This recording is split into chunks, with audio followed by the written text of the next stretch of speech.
Good morning. If you don't know me, my name is Hudson Tucker.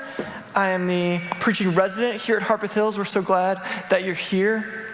But have you ever noticed that people can get used to pretty much anything?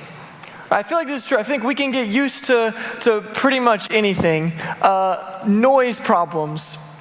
For about 2 years, I lived in an apartment. And we had these upstairs neighbors, and our neighbors had 2 dogs. And I like dogs, right? Dogs are great. I don't hate dogs, but I've never been more frustrated with dogs than when I was trying to do work in my living room after just moving into this apartment, and I hear the back and forth across the ceiling. And I was like, man, I will never get used to this. This is my life now.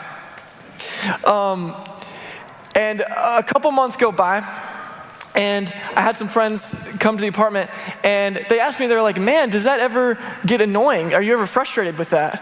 And I was like, what are you talking about? And I realized I had gotten so used to this noise right above me that my brain had completely filtered it out. I didn't even hear it anymore, right?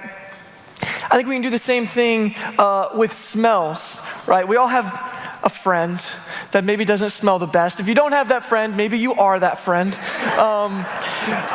But man, I just remember I was a counselor at our camp back home in Louisiana, and I was a counselor for the 6th grade boys. And that first night, you're in the cabin, and it's like, man, I don't know if I can do this. We're gonna apply and reapply deodorant this week. But by the end of the week, you all smell bad, and you're all fine and happy. You don't even smell it anymore. You get so used to it. And I don't think it's just noise problems or just smells that we can get used to. I think sometimes we can get used to our sin. And at first, it bothers us, right? We fight it, we pray about it, but sometimes we can spend so struggling that something dangerous can happen. I think we can get used to it. We begin to adapt. We become comfortable. Instead of trusting in the one who can bring transformation, we normalize the very thing that is keeping us stuck. Have you ever felt that way? Have you ever felt stuck? We've been going through a sermon series on the questions that Jesus asked. And if you've spent any time reading the Gospels, you know that Jesus asks a lot of questions. And I think some of the best questions are not just questions that elicit information, right? Like, what time is it? It's 5 o'clock. I think some of the best questions, they challenge, right? They teach, they force people to look beneath the surface of their lives. Jesus knew the power of a good question. And in John chapter 5, Jesus approaches a man who has been stuck for 38 years. And he asks him a question that is going to force him to confront his situation. Do you want to get well? If you have your Bibles, we're going to be in John chapter 5. Starting in verse 1, let's read the word of the Lord together. Sometime later, Jesus went up to Jerusalem for one of the Jewish festivals. Now there is in Jerusalem near the sheep gate a pool, which in Aramaic is called Bethesda, and which is surrounded by 5 covered colonnades. Here a great number of disabled people used to lie: the blind, the lame, the paralyzed. One who was there had been an invalid for 38 years. When Jesus saw him lying there and learned that he had been in this condition for a long time, he asked him, "Do you want to get well?" "Sir," the invalid replied, "I have no one to help me into the pool when the water is stirred. While I'm trying to get in, someone else goes down ahead of me." Then Jesus said to him, "Get up, pick up your mat and walk." At once the man was cured. He picked up his mat and walked. So Jesus goes to Jerusalem for one of the Jewish festivals. And we don't really know which one. It could have been the Passover. John doesn't tell us. In any case, he makes his way to Jerusalem. But he takes a little bit of a detour, right? Because one would think it's a Jewish festival. Maybe he'd be on his way to the temple. But instead, he makes a stop at this pool. And this pool was near the sheep gate, which was probably at the northeastern corner of Jerusalem. This was likely where sheep would be brought into the city to be sacrificed at the temple. And he goes to this pool that's next to it, and it's called Bethesda. And John kind of sets the scene for us a little bit, right? He says this pool is covered by these 5 covered colonnades. And just think these like big pillars, these big pillars that make these like old medieval like Roman porches essentially. And in verse 3, it says this is where a great number of disabled people used to lie: the blind, the lame, and the paralyzed. And these people would come to this pool because it was believed that this pool brought healing. And if you look in your Bibles, you may notice that there's not a verse 4. There may be a footnote or in italics, a little 4. It depends on the translation you have. But it's because we don't have this verse in the earliest manuscripts of the Gospel of John. And so scholars believe that this was a scribal addition, which reflected the popular belief of the water's disturbance. And so it's probably not maybe what John actually wrote, but it does give us an indicator as to what people thought about this pool. And they believed that this angel would descend to the pool, would stir up the waters, and the first person who entered the pool when this happened would be healed. And so these people would come, and day after day, they would wait for the waters to be stirred up so that they could get in first and be healed, waiting for their moment to jump into the pool. And there was a man there who was physically disabled. Maybe he was paralyzed. We don't really know, but presumably he's been paralyzed for 38 years, right? Not 38 hours, not 38 days, 38 years. This is a long time. And as you can probably imagine, his life is not easy. Right? This man can't work, can't really get married. He's dependent on the charity of others. I mean, he really can just beg. And so Jesus sees this man at the pool, and he walks up to him, and he says, "Do you want to get well?"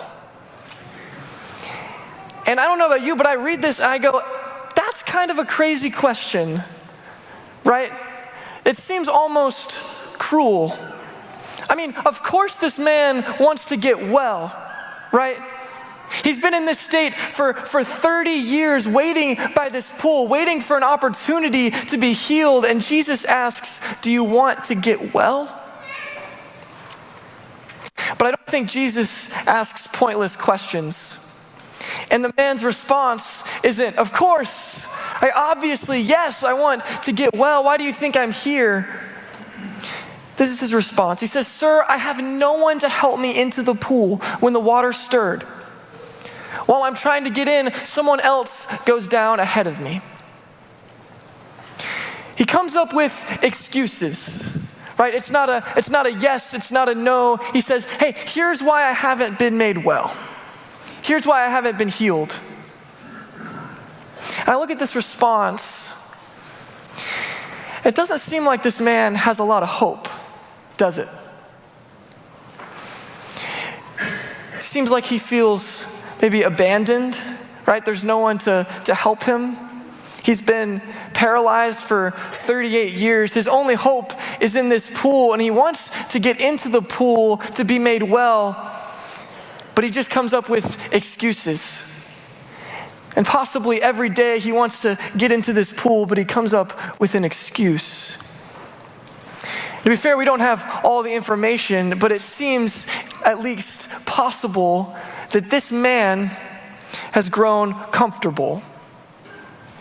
He's accepted the fact that he's never going to make it to the pool. He has learned that this is the way life is. right? He lives off the generosity of others. He stays by the pool day by day. This is his way of life, and he's done it presumably now for 38 years. And it's not glamorous, but it's all he knows. And so Jesus asks, do you want to get well? And I think this question is possibly a pointed question. Do you really want to get well? Do you really want to get well? Or are you happy spending your days lying on the porch with the feeble excuse that someone always gets there first? When Jesus is asking this question, he's inviting this man into a deeper reflection of his own situation. And I think the implication here is that sometimes we don't want to get well. We don't always desire healing. And that seems paradoxical, right? Because of course we want healing. Of course we want to be made well. But I think sometimes we can get stuck in what is familiar, right? We accept the pain that we know because it's easier to do that than it is to put in the work it takes to change. There's this movie, it's called The Shawshank Redemption. Have we seen this movie? Has anyone seen this movie? Excellent movie. And this man, Andy, he goes to prison, and we don't know if he's innocent or guilty. I'll let you watch the movie and find out. But in this prison, there's this older man. It's this inmate, and his name is Brooks. And Brooks has spent basically his entire life in prison. And finally, he gets put on parole. But instead of getting excited about this newfound freedom he has, he takes another prisoner hostage so that they can't take him away, so that he can stay in the prison. And the other prisoners are confused. And the actor, Red, who is played by Morgan Freeman, he explains how some people can become institutionalized. And he says this. He says, these walls are funny.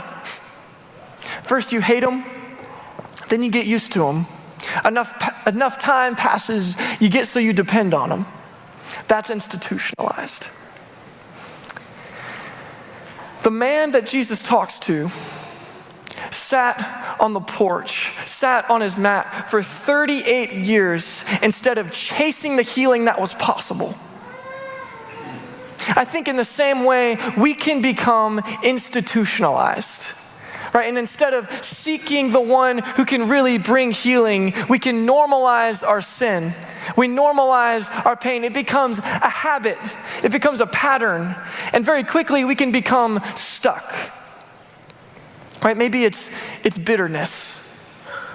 You were mistreated a long time ago. And you shouldn't have been, right? It was wrong. But you've carried this wound for so long that you can't imagine life without it. You replay it over and over again in your head. And in doing so, you nurture resentment. You convince yourself forgiveness isn't possible. Or maybe it's gossip, right? That one is an easy trap. You even add the old Southern saying on the end, oh, bless her heart, right? But you spent so long tearing other people down behind their backs that you don't even realize it anymore. Or maybe you're quick to become angry, right? You live in this state where there's always something to be mad at. Oh, he did this, she did this. And just like the man at the pool, we can make excuses. Right? Oh man, like I want to be different. I want to change, but I've tried lots of things and they never worked. Right? I've struggled with this a long time. This is just my struggle. This is who I am. Man, there was this one time, me and a group of people were trying to get into this building, and the person that was supposed to let us in had forgotten the key, and they were running back, and we were kind of in a time crunch, but there was this person that was with us as we were sitting there waiting for the key, who was so frustrated and just started complaining so much about this person who was running behind. Like, man, how could they do this? They know they were supposed to have the key. Like, that's so irresponsible of them. Like, how, of course they would do this. And just spewing this poison out of their mouth. And I think they realized that we were kind of uncomfortable. And they said, oh, I just need to get it out. You know, I'm an Enneagram 8. And I was like, wow. Like, and I'm sorry if I just offended all the Enneagram 8s in the room. I'm an Enneagram 8, I think. But it's like, man, have you ever heard someone justify their sinful behavior with a personality test? Like, what are we doing? We say, this is just who I am. We've become institutionalized. We normalize our sin. I think one of the biggest enemies of the faith is the familiar. We become familiar with the very things that are destroying us. And it's in the midst of the familiar that Jesus asks this question, do you want to get well? I think true healing begins with desire. Right, the man said he wanted healing, but he didn't want to do the work it took to get to the pool. We do the same thing, right? We want the healing without the process. Man, the other day I went to the doctor a while ago, and this nurse comes in and she asked me, I just had a dry cough, I had some congestion, and she asked me, well, what have you been taking for your symptoms? And I was like, nothing. This is why I'm at the doctor. and she was like, okay, well, take this stuff and you're good to go. But like, I guess I just expected to go to the doctor and leave and be miraculously healed, right? I wanted instantaneous healing. I wanted the healing without the process. I have a friend, his name's Zach, and we've been friends since 3rd grade. But he's a bodybuilder, and he is very strong. And he is so buff, but he's one of those people that's like, you think you're athletic, and you look at him and you're like, man, I feel really insecure about my masculinity right now. But he's so buff, and I look at him, I'm like, man, I want that, but I don't want to go to the gym, right? I don't want to work out. I don't want to have to diet, to watch what I eat.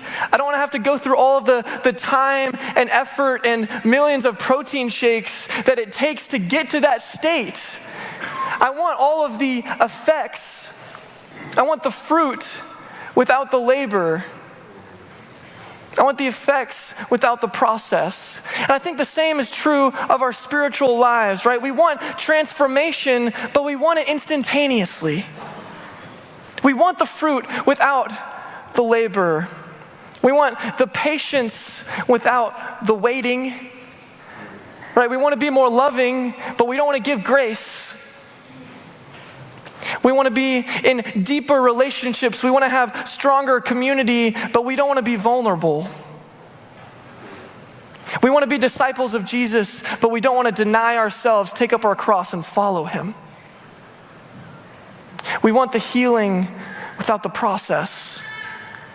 And so we learn to stay on the mat, to stay on the porch. Guys, for 5 years of my life, I'm gonna be a little vulnerable here. For 5 years of my life, I was addicted to pornography. And I'm okay, talking about this, like this is a thing that Jesus has redeemed in my life. But when I was in 7th grade till I was a junior in high school, I was stuck. For 5 years, I was stuck. And if you've ever dealt with a sin like this, you know how all-consuming and destructive it is. And that's how I felt. I was so filled with shame. I was like, this is just who I am. And I finally had a conversation with someone. And I was asked this question. I was asked, do you want to stop? What an absurd question, right? Like, are you kidding me? Do I want to stop? Of course, I want to be done with this. I hate this sin. I hate what it does to me. I hate myself in the process. I don't want this for my future family. I don't want this for my future spouse. It's so destructive. I'm so filled with shame. I'm so filled with guilt constantly, and I hide it away and I never let anyone see. I want to be done with it. Of course I do. But I didn't say any of those things. Because in the moment when I was asked, do you want to stop? I realized that at some point along the way, I decided that I thought that I couldn't get healed. At some point in that 5 years, I realized I had stopped trying. I had given up hope. I thought, this is just who I am. This is just the struggle that I'm going to deal with for the rest of my life, and I'm just going to have to figure out how to deal with it. There's not a path to healing. Maybe at first I was really trying to get rid of this, but at some point along the way I decided I couldn't be healed. The best thing that I can do is numb myself. And so I don't have this control over this part of my life, but man, I can be so good at how I present myself. I can be so good about how the person people see when I come to church. I'm going to be the best preacher's kid. I'm going to go to Sunday church. I'll be there at Wednesday nights. I'll have all the answers to the Bible questions. I'll write these songs about Jesus. I'm going to be this person that when people see me, they're going to see this great person. And so I took control over this one part of my life, but on the inside, under the surface, I was deeply, deeply broken. And I realized that while I wanted my answer to be yes, instead I wept. I wept because I realized that my life, my actions had reflected that my answer was no. Guys, the healing in this story, it doesn't come from the paralyzed man. Right? He can't heal himself. It's only Jesus. Jesus initiates, he gives the command, get up, pick up your mat, and walk. And his words, from his words, they have power. But this man still had to obey. He still had to believe. And we know that he did because of what he did in verse 9. It says, at once the man was cured. He picked up his mat and walked. Jesus asked this man to participate in his healing. At once, immediately, right away, he gets up. The healing comes from Jesus, but he still had to pick up his mat and walk. Do we desire change enough to submit ourselves to the healer? And I think this is where a lot of us get stuck, right? We want healing, but we don't want to submit. We ask God for change, but we don't want to take a single step of obedience. We say, God, please heal my marriage. My marriage is in shambles. It's falling apart. God, I need a miracle. I need divine intervention. But man, the words, I'm sorry, are foreign to your lips. We don't know how to apologize. We don't know how to forgive. Or man, we say, man, God, please, I want to be done with lust. I hate this sin. I hate what it does to me. I want to be done with this, but I don't want to have to tell someone about it. I don't want to have to be vulnerable. We want to have mature faith. God, would you give me mature faith? I want to be the best Christian. I want to know you. But I don't have time to spend time with you. I'm so busy. 15 minutes in the morning, that's a lot. Guys, it's like we're begging God to change us. But Jesus is standing there and he's saying, get up, walk. And we just stare at him. This question, do you want to get well? It's first and foremost an invitation. When Jesus says, do you want to get well? He's saying, hey, I can make you well. For 5 years, I was stuck. That didn't change overnight, right? Temptation didn't just float away. It took work. Submitting to Jesus meant accountability software. Submitting to Jesus meant pulling in friends who could help me and hold me accountable. It meant being vulnerable. It meant trusting people who knew more than me, who could walk with me, who could mentor me through it. God gave me a way to fight it. And by the grace of God, I was set free. I was healed. Guys, it's not a scam. It's not a ruse. The offer that Jesus has to bring healing is real. My life is evidence that Jesus still heals people. But I had a choice. Jesus doesn't force change. He doesn't force transformation. Look, if you want to stay stuck, you can stay stuck. If you want to stay on the mat, you can stay on the mat. No one's forcing you to do anything. But the invitation is there. And guys, life on the other side is so worth it. There's a kind of life, there's a kind of healing, there's a kind of transformation that we can only experience if we submit ourselves to the healer, if we submit ourselves to Jesus. And I quote this verse all the time, I feel like, but it's John 10:10. Jesus says, I have come so that they may have life and have it to the fullest. It's Jesus talking about us. He's come so that we may have life. When Jesus says that, he means it. It is life. It is the fullness of life. And I want to invite the worship team up as I close. But man, this question, do you want to get well? It's not being asked to everyone in this room. But let me ask you, are you stuck? Have you been struggling with this sin? Have you been struggling with this pain for years? Have you normalized it? Have you gotten comfortable on the mat? Have you gotten comfortable in the familiar? If your answer to any of these questions was yes, guys, Jesus is here and he's asking you and he's inviting you. Do you want to get well? Do you want to get well?